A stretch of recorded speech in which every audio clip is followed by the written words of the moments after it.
আসসালামু আলাইকুম ওয়া রাহমাতুল্লাহ। আসওয়াদ রাদিয়াল্লাহু তাআলা আনহু থেকে বর্ণিত, তিনি বলেন, আমি আয়েশা রাদিয়াল্লাহু তাআলা আনহুকে জিজ্ঞেস করলাম, নবী সাল্লাল্লাহু আলাইহি ওয়াসাল্লাম ঘরে থাকা অবস্থায় কি করতেন? তিনি বললেন, ঘরের কাজ কর্মে ব্যস্ত থাকতেন, অর্থাৎ পরিজনের সহায়তা করতেন, আর সালাতের সময় এলে সালাতের জন্য চলে যেতেন। এই হাদিস থেকে বোঝা যায়, পুরুষ যখন ঘরে থাকে তখন ঘরের কাজে কর্মে স্ত্রীকে সহযোগিতা করা অনেক সওয়াবের কাজ।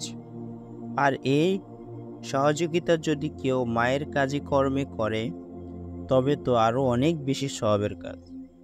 তাই পুরুষদের উচিত ঘরে থাকলে বাড়িতে তার মা বাবার কাজে সাহায্য করা।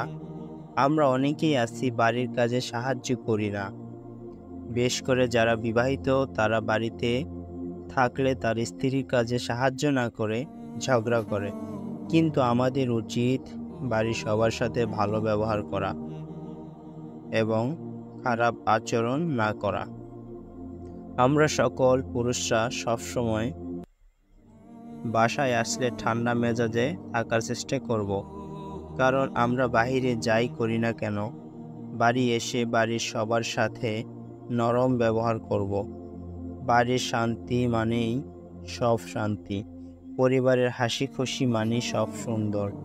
আর পরিবারের সবাই খুশি থাকে তখন যখন একজন পুরুষ বা বাবা সবার সাথে হাসি খুশি থাকে এবং মাও খুশি থাকে।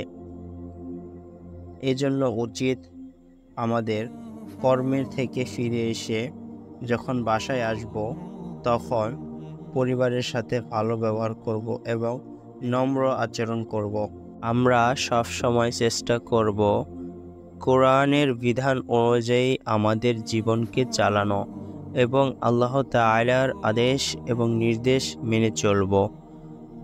আর 5 ওয়াক্ত নামাজ জামাতের সাথে পড়ার চেষ্টা করব। নামাজ আমাদের সকল খারাপ কাজ থেকে বিরত রাখবে। সবাই চ্যানেলটি সাবস্ক্রাইব করে লাইক এবং কমেন্ট করবেন।